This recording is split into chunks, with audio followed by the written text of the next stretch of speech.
Bienvenidos a todas y todas. Cuando el comité organizador me solicitó que conversara con ustedes acerca de la ética y la institucionalidad pública, surgieron en mí las siguientes interrogantes. ¿Somos lo que somos? ¿Somos lo que somos porque pensamos como somos? ¿Pensamos como somos porque somos? Inmediatamente surgió en mí un rotundo no, y después reflexionando sobre mi subjetividad y mi conciencia, encontré estas respuestas. No somos lo que somos porque somos pueblos originarios conquistados, colonizados y colonializados a sangre y fuego por 4 grandes genocidios y epistemicidios. Según Ramón Grosfoguel, sociólogo puertorriqueño de la Universidad de Berkeley y integrante del grupo de colonialidad y decolonialidad, entre el 1450 y el 1650 se dio el proceso de formación de la modernidad y de estructuras del conocimiento que se cimentaron en 4 grandes genocidios y epistemicidios. Genocidio de musulmanes y judíos en la conquista de Andaluz, africanos esclavizados y traídos a América, nuestros pueblos indígenas y mujeres europeas quemadas en la hoguera por brujas durante la Inquisición. No somos lo que pensamos que somos porque fuimos y somos descalificados como ignorantes, improductivos, incivilizados y premodernos, por lo tanto no humanos, y no teníamos alma según el conquistador. Y hubo en el 1550 una polémica entre Fray Bartolomé de las Casas y José Ginés de Sepúlveda, conquistador, ambos con la lógica de la colonialidad, pero Fray Bartolomé de las Casas necesitaba almas para evangelizar y entonces sostenía que los indios sí tenían alma. Situación que se dilucidó en el Concilio de Trento, declarando el Papa que los indígenas sí tenían alma, pero fue una declaración más retórica porque seguimos siendo ignorados por el conquistador, seguimos siendo invisibilizados por el conquistador. Y no pensamos lo que somos porque no somos. Se nos cambió nuestro ser, nuestro pensar. Nos creíamos y seguimos creyendo que somos pueblos atrasados, subdesarrollados del tercer mundo, es decir, del sur global. El sur tiene los problemas y el norte tiene las soluciones a esos problemas. Entonces, esta exposición la vamos a iniciar con la discusión de 4 dialécticas como marco teórico para luego hablar de la ética y la moral en la institucionalidad. Las dialécticas son la dialéctica de la moral y la ética, la dialéctica del poder político constituyente, que es el pueblo, y el poder político constituido institucional, que es el Estado y los poderes públicos, y la dialéctica de los sistemas de eticidad moderna de la dominación y un sistema de eticidad de la liberación que trata de salir en nuestros pueblos del sur. Y como explicación teórica de estas 3 dialécticas, tenemos la dialéctica de la colonialidad y la decolonialidad. La dialéctica de la ética y la moral es los conceptos que sobre lo bueno y lo malo, lo correcto y lo incorrecto, lo adecuado e inadecuado, tienen los pueblos, las culturas y la sociedad. Entonces, la moral se da en un contexto de comunitario y de convivencia, generando un ser comunitario autónomo, mientras que la ética no es más que el comportamiento que se espera desde estos preceptos morales, un comportamiento personal, un comportamiento comunitario, institucional y colectivo, generando un ser ético moral heterónimo. Esta ética nos impone unas limitaciones a la autonomía basada en los principios y valores morales. Un ejemplo: cuando Moisés vagaba por el desierto con el pueblo judío, se encontró con Dios, quien le entregó las tablas de los mandamientos. Las tablas de los mandamientos no es más que un código moral y ético donde Dios le dice: debes amar a Dios por sobre todas las cosas y a tu prójimo como a ti mismo, porque es igual a ti. Ese es un mandato moral. Pero también le dice: no matarás, no mentirás, no fornicarás. Es decir, allí están los contenidos éticos y el comportamiento que tenía que tener el pueblo judío. Ahora, en este marco ético y moral se dan unas relaciones de poder. Las relaciones de poder entre un pueblo y sus gobernantes. Es decir, un poder político constituyente, que es el pueblo, y un poder político constituido, que son los gobernantes y las instituciones públicas. Y allí ese poder debe ser ejercido democrática y participativamente, pero las élites gobernantes, fundamentalmente del norte global, ha impuesto una eticidad de la negatividad, es decir, no reconoce a los pueblos pobres, a los pueblos del sur, y al no reconocerlo, su ética se basa y su sistema de eticidad en el dominio de una élite política que manda y un pueblo que obedece.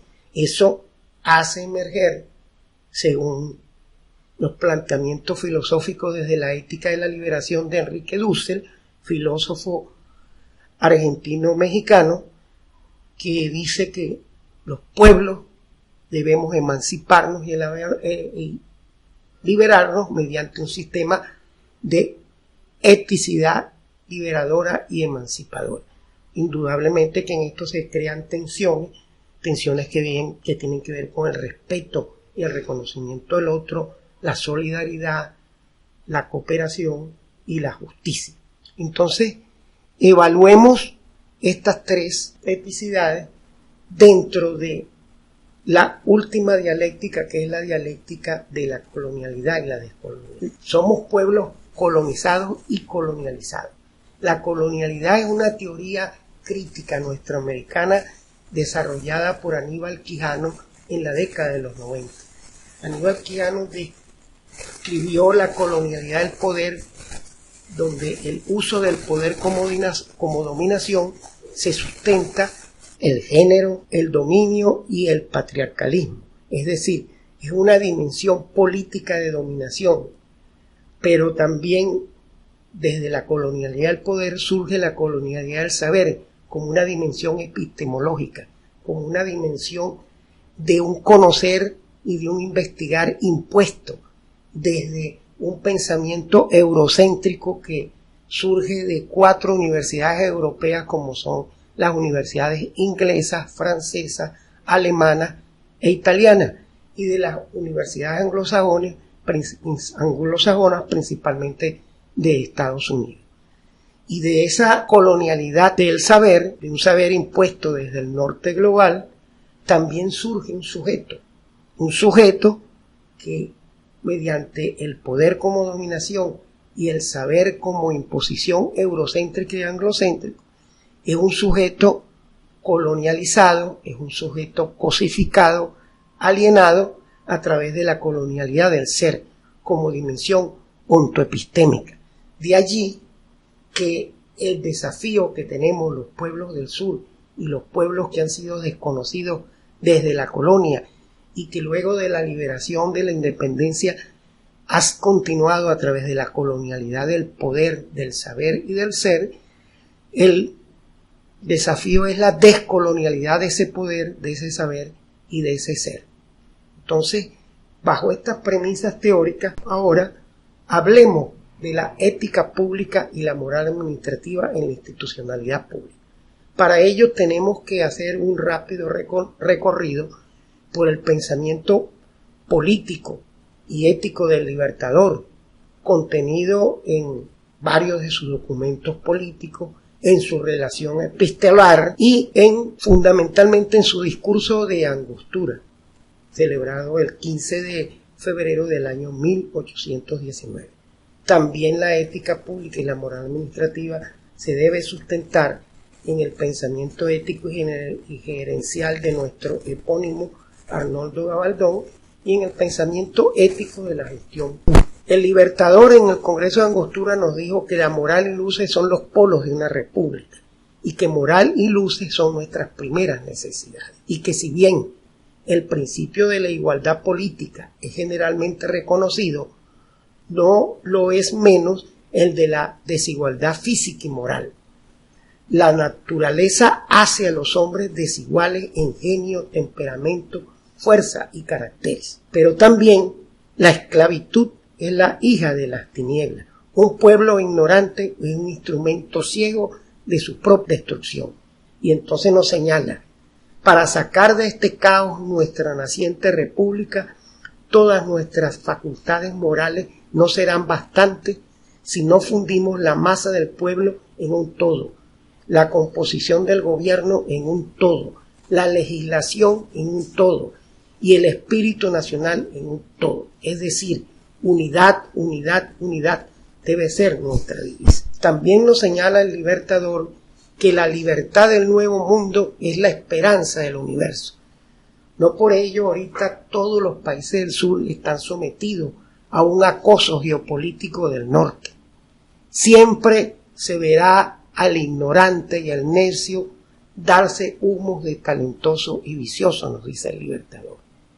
Las naciones marchan hacia su grandeza al mismo paso que avanza su educación. Y nuestra vida no es otra cosa que la herencia de nuestro país. Y señala, desde entonces, los empleados públicos pertenecen al Estado, no son patrimonio de particulares. Ninguno que no tenga probidad, actitudes y merecimiento es digno de ello. Las buenas costumbres y no la fuerza son las columnas de las leyes, que el ejercicio de la justicia no es más que el ejercicio de la libertad. Por el engaño nos han dominado más que por la fuerza, y por el vicio se nos ha degradado más que por la superstición. Y señala, el sistema de gobierno más perfecto es aquel que produce la mayor suma de felicidad, la mayor suma de seguridad social y la mayor suma de estabilidad. Y nos señala, para finalizar esta rápida revisión del pensamiento ético y moral de Bolívar, meditando sobre el modo efectivo de regenerar el carácter y las costumbres que la tiranía y las guerras nos ha dado, me he sentido la audacia de inventar un poder moral sacado del fondo de la oscura antigüedad y de aquellas olvidadas leyes que mantuvieron algún tiempo la virtud entre los griegos y los romanos. Es decir, Bolívar solicitó a los legisladores del Congreso de Angostura la creación de un poder moral, solicitud que no fue aceptada por el Congreso de Angostura.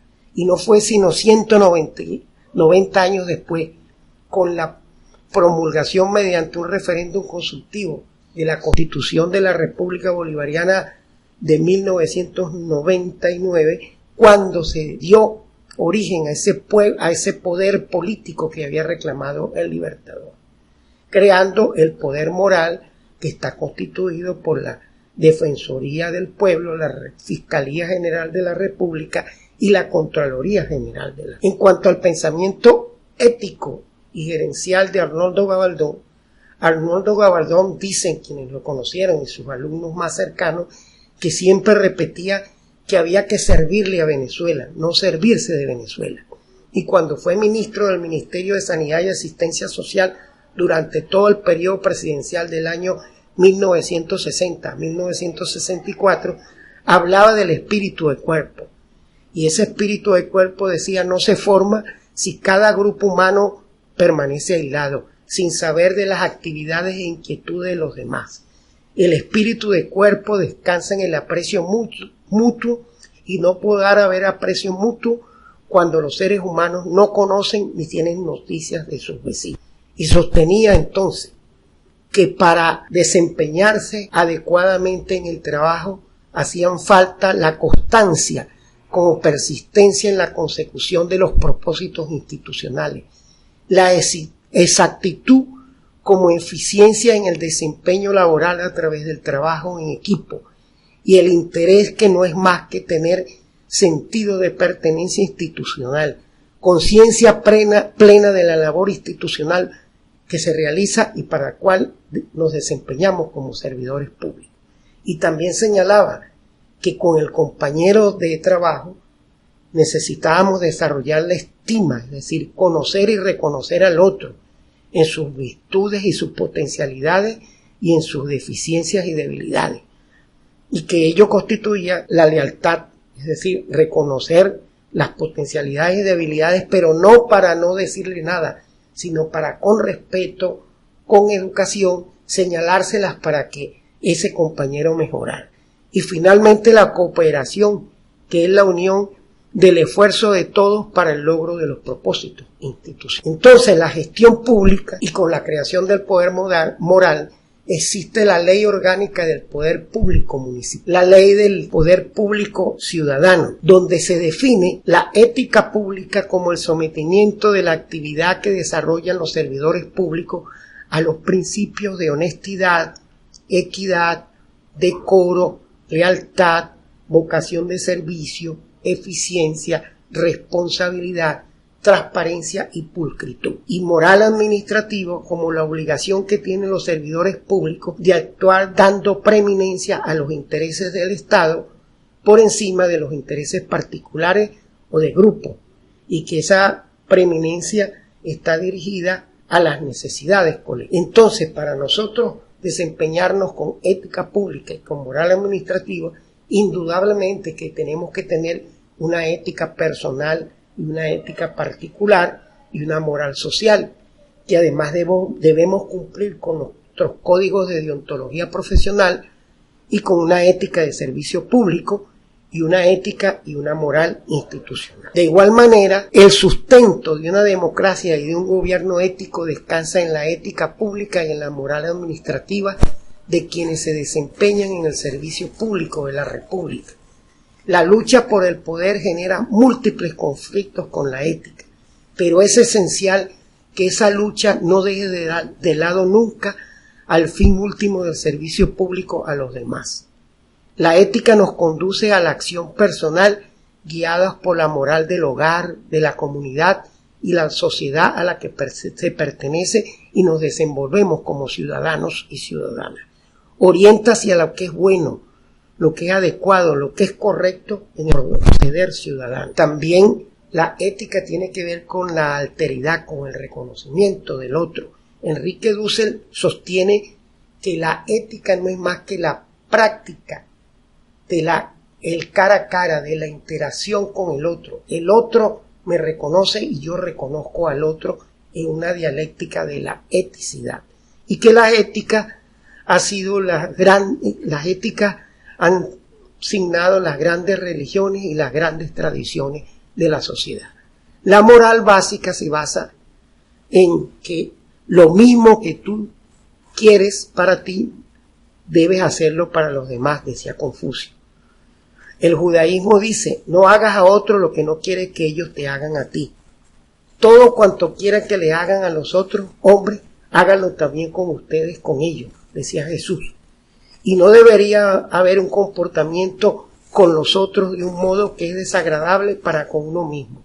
Esta es la esencia de la moral, dice el hinduismo. Los derechos humanos de los ciudadanos de un Estado de Derecho son especificaciones de las libertades que le garantiza el Estado, pero al mismo tiempo constituyen el fundamento y la razón de ser del Estado. El fin de la actividad institucional debe inscribirse dentro del contexto de los derechos humanos, pues se entiende que las diversas concepciones de las personas sobre los fines últimos no pueden ser arbitrarias o excluyentes, sino que deben articularse dentro de unos marcos mínimos comunes que son precisamente los derechos humanos y los preceptos constitucionales y los preceptos éticos y morales. Unos fines institucionales que se sitúen por fuera de este marco son ilegítimos. Contra la tendencia a la violencia y al incremento de los conflictos se debe buscar el diálogo y la construcción de acuerdos razonables. Dentro de la institución, los servidores públicos deben ejercer un rol determinado que tenga sentido para ellos como personas y para el servicio público que desempeñan en la institución. Para que se logren los fines de la institución, se necesitan unos acuerdos de cooperación que exigen que cada servidor público opere con un mínimo de sentido común, sin el cual viven bajo el margen de la ley de la arbitrariedad. Están por fuera del espíritu tolerante de una ética cívica y pública propia de las instituciones del Estado. Hay que formar a los servidores públicos para el diálogo y la participación. La construcción de un nuevo modelo de gestión pública requiere de líderes con visión de futuro, que den testimonio de los valores cívicos y orienten las estructuras institucionales hacia prácticas de cambio y consolidación de la institución para contribuir a la construcción de un Estado democrático, social, de derecho y de justicia, así como promover una cultura institucional de paz y participación corresponsable. La gestión pública debe incluir formas de cogestión y participación en condiciones simétricas de poder, es decir, sin temor a represalias por su participación y sin censura. Las desigualdades derivadas de la función y de la formación deben ser colocadas en perspectiva de la justicia. No deben ocasionar privilegios, sino que deben beneficiar a todos los integrantes de la institución y a las personas por cuyas necesidades existe la institución. En lo que se refiere a los actores sociales y políticos, las instituciones tienen una responsabilidad de primer orden en la construcción de una convivencia justa, pacífica y democrática. Un orden justo y la resolución pacífica de los conflictos es un interés básico para la sobrevivencia a largo plazo de nuestras instituciones. Sin embargo, asumir y promover acuerdos sobre la justicia, entendida como equidad e imparcialidad, para garantizar que el gobierno efectivamente construya el bien común, implica cambios fundamentales en la vida misma de las instituciones públicas y supone líderes responsables que actúan con convicciones éticas. Es así como la ética surge de lo comunitario, como nos dice Enrique Dussel. El sujeto es siempre un sujeto ético y moral. Gracias por su atención y su participación. Una cultura institucional de paz y participación corresponsable. La gestión pública debe incluir formas de cogestión y participación en condiciones simétricas de poder, es decir, sin temor a represalias por su participación y sin censura. Las desigualdades derivadas de la función y de la formación deben ser colocadas en perspectiva de la justicia.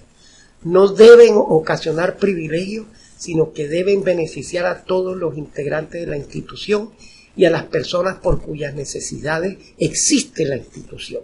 En lo que se refiere a los actores sociales y políticos, las instituciones tienen una responsabilidad de primer orden en la construcción de una convivencia justa, pacífica y democrática. Un orden justo y la resolución pacífica de los conflictos es un interés básico para la sobrevivencia a largo plazo de nuestras instituciones.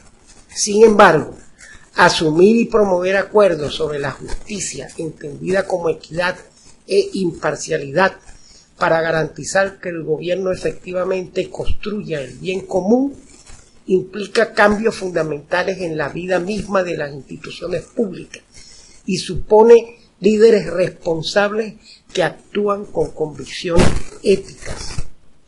Es así como la ética surge de lo comunitario, como nos dice Enrique Dussel. El sujeto es siempre un sujeto ético y moral. Gracias por su atención y su participación. Enrique Dussel. El sujeto es siempre un sujeto ético y moral. Gracias por su atención y su participación.